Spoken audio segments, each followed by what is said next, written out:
Phone ಮಾಡಿ ಮತ್ತು ಹೇಳಿದ್ರು ನಿಮಗೆ ಇದು ನ್ಯಾಷನಲ್ ಸೆಕ್ಯೂರಿಟಿ ಇದು ಅದ, ನೀವು ಯಾರಿಗೂ ಹೇಳೋದಿಲ್ಲ, ನಿಮ್ಮ ಮಕ್ಕಳಿಗೂ ಹೇಳೋದಿಲ್ಲ ಅಂತ ಹೇಳಿ ದಿನ ಮತ್ತು ರೊಕ್ಕ ಎಷ್ಟು ಹಾಕಿದ್ರೆ ಅಮೌಂಟ್? 1,26,74,000. ಅಷ್ಟೊಂದು ದೊಡ್ಡ ಅಮೌಂಟ್ ಹಾಕಬೇಕಾದಾಗ ಸುಮ್ಮನೆ ಯಾರಿಗಾರು ಕೇಳ್ಬೇಕಂತ ನಿಮ್ಗೆ ಅನಿಸ್ಲಿಲ್ಲ? ಹೆದರಿ ಯಾರಿಗೂ ಬಿಡಬೇಡ್ರಿ. ಹಾಂ ಹಾಂ ಹೆಂಗೆ ಎದರ್ಲಿಂದ ಟ್ರಾನ್ಸ್ಫರ್ ಮಾಡಿದ್ರೆ RTGS ಬ್ಯಾಂಕಿಗೆ ಹೋಗಿ ಮಾಡಿದ್ರೆ? ಹಾಂ ಒನ್ ಟೈಮಲ್ಲೇ 1 crore ಇಲ್ಲ 4 ಸಲ 4 ಸಲ ಮಾಡಿದ್ರೆ? ಹಾಂ 4 ಸಲ. ಅವ್ರು ನಿಮ್ಗೆ ಎಷ್ಟು ದಿವಸ ಎನ್ಕ್ವೈರಿ ಮಾಡಿದ್ದಾರೆ ಮೇಡಮ್? ಮೊದಲು ಮಾಡಿದರು, ಹಾಂ ಎಲ್ಲ ಕೇಳಿದರು.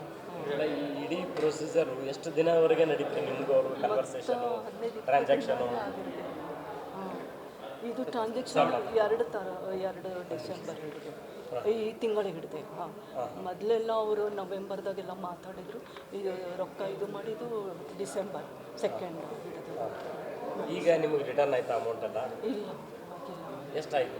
ಇನ್ನು ಹೀಗೆ ಮೊನ್ನೆ ನಾವು FIR ಇನ್ನೂ ಆಗಿಲ್ಲ? ಆಗಿಲ್ಲ. ತಮ್ಮ ಹೆಸರು ಮೇಡಮ್? ತಮ್ಮ ಹೆಸರು? ಹಾಂ, ನಿಮ್ಮ ಹೆಸರು? ಉಷಾ ಬಿರಾದರ್. ಎಲ್ಲರಿಗೂ ನಮಸ್ಕಾರ. ಇವತ್ತು ಎಲ್ಲ ಮಾಧ್ಯಮ ಮಿತ್ರರಿಗೆ ಕರೆದಿರೋ ಉದ್ದೇಶ ಅಂತಂದರೆ, ಇತ್ತೀಚೆಗೆ 2 ಮೇಜರ್ ಸೈಬರ್ ಕ್ರೈಮ್ ಕಲಬುರಗಿ ನಗರದಲ್ಲಿ ವರದಿಯಾಗಿದ್ದಾವೆ. ಒಂದರಲ್ಲಿ ನಿಯರ್ಲಿ 96 lakh ಅಷ್ಟು ಹಣ ಕಳ್ಕೊಂಡಿದ್ದಾರೆ, ಇನ್ನೊಂದರಲ್ಲಿ 1.26 crore. 2 cyber fraud. ಅದರಲ್ಲಿ ನೇಚರ್ ಆಫ್ ಅಫೆನ್ಸ್ ಅಂತಂದರೆ ಡಿಜಿಟಲ್ ಅರೆಸ್ಟ್. ಆ ಒಂದು ಹಿನ್ನೆಲೆಯಲ್ಲಿ ಇಲ್ಲಿವರೆಗೆ ಸೆನ್ ಪೊಲೀಸ್ ಸ್ಟೇಷನ್ನ ಈ ಒಂದು 2025ರಲ್ಲಿ ಏನು ಒಂದು ಕಾರ್ಯಾಚರಣೆ ಆಗಿದೆ, ಅವರ ಉತ್ತಮ ಒಂದು ಕಾರ್ಯವನ್ನು ತಮ್ಮ ಮುಂದೆ ಇಡಲಿಕ್ಕೆ, ಅದರ ಜೊತೆಗೆ ಇದೇ ವೇದಿಕೆಯ ಮುಖಾಂತರ ಸಾರ್ವಜನಿಕರಲ್ಲಿ ಈ ಸೈಬರ್ ಅಪರಾಧದ ಬಗ್ಗೆ ಒಂದು ಅವೇರ್ನೆಸ್ಸನ್ನು ಕೂಡ ಮಾಡಿಸ್ಲಿಕ್ಕೆ ಈ ಒಂದು ಪತ್ರಿಕಾಗೋಷ್ಠಿಯನ್ನು ಕರೆದಿದ್ದೀವಿ. ತಾವು ಅಂಕಿಅಂಶಗಳನ್ನು ನಾವು ಕಲೆ ಹಾಕಿ ನೋಡಿದಾಗ ಈ ಸೈಬರ್ ಅಪರಾಧಗಳನ್ನು ನಾವು ವರದಿ ಮಾಡಲಿಕ್ಕೆ ವಿವಿಧ ವೇದಿಕೆ ಇದೆ. ಒಂದು ತಮಗೆಲ್ಲ ತಿಳಿದಿರುವ ಹಾಗೆ ಸೆನ್ ಪೊಲೀಸ್ ಸ್ಟೇಷನ್ ಇದೆ, ನಮ್ಮ ಕಲಬುರಗಿ ನಗರದಲ್ಲಿದೆ. ಅದೇ ರೀತಿ ಜಿಲ್ಲೆಗೂ ಇದೆ, ಪ್ರತಿ ಜಿಲ್ಲೆಯಲ್ಲಿ ಕೂಡ ಸೆನ್ ಪೊಲೀಸ್ ಸ್ಟೇಷನ್ಸ್ ಇದೆ. ಮತ್ತು ಇಂಪಾರ್ಟೆಂಟ್ ಇರುವಂಥದ್ದು ಏನಂತಂದರೆ ಗೋಲ್ಡನ್ ಅವರ್.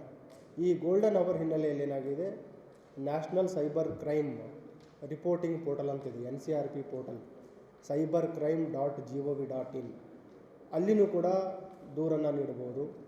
ಅದಲ್ಲದೆ ಇನ್ನೂ ತ್ವರಿತವಾಗಿ ಅಪರಾಧಗಳನ್ನು ವರದಿ ಮಾಡಲಿಕ್ಕೆ, ನೀವು ಕುಳಿತಲ್ಲೇ ಅಪರಾಧಗಳನ್ನು ವರದಿ ಮಾಡಲಿಕ್ಕೆ 1930 ಹೆಲ್ಪ್ಲೈನ್ ಇದೆ, ನ್ಯಾಷನಲ್ ಸೈಬರ್ ಕ್ರೈಮ್ ಹೆಲ್ಪ್ಲೈನ್ 1930. ಈ 3 ಮುಖಾಂತರ, 3 ವೇದಿಕೆಗಳ ಮುಖಾಂತರ ಅಥವಾ ಟೂಲ್ಸ್ಗಳ ಮುಖಾಂತರ ಸೈಬರ್ ಕ್ರೈಮ್ಗಳನ್ನು ವರದಿ ಮಾಡ್ಬೋದು. ಆದರೂ ಕೂಡ ಒಂದು ಏನಂತಂದರೆ, ಒಂದು ವರದಿ ಆಗ್ತಾ ಇದೆ, ಇನ್ನೂ ಒಂದು ಇದರ ಮೇನ್ ಒತ್ತು ಇರಬೇಕಾಗಿದ್ದು ಪ್ರಿವೆನ್ಷನ್. ಸೊ ಈಗ ಪ್ರಿವೆನ್ಷನಿಗೆ ಏನಂತಂದರೆ, ಬೇಸಿಕಲ್ಲಿ ಯಾವುದೇ ಸೈಬರ್ ಅಪರಾಧ ವಿಕ್ಟಿಮ್ ಪಾರ್ಟಿಸಿಪೇಟ್ ಮಾಡಲಾರ್ದೆ ಅವರು ಹಣವನ್ನು ಕಳೆದುಕೊಳ್ಳೋದಿಲ್ಲ ಅಥವಾ ಸೈಬರ್ ಅಪರಾಧಕ್ಕೆ ಒಳಗಾಗುವುದಿಲ್ಲ. ಇದ್ರ ಬಗ್ಗೆ ತಮಗೆ ಈ ಒಂದು ಪತ್ರಿಕಾಗೋಷ್ಠಿ ನಂತರ 2-3 ವೀಡಿಯೋಗಳನ್ನು ನಾವು ನಿಮಗೆ ತೋರಿಸ್ತಾ ಇದ್ದೀವಿ.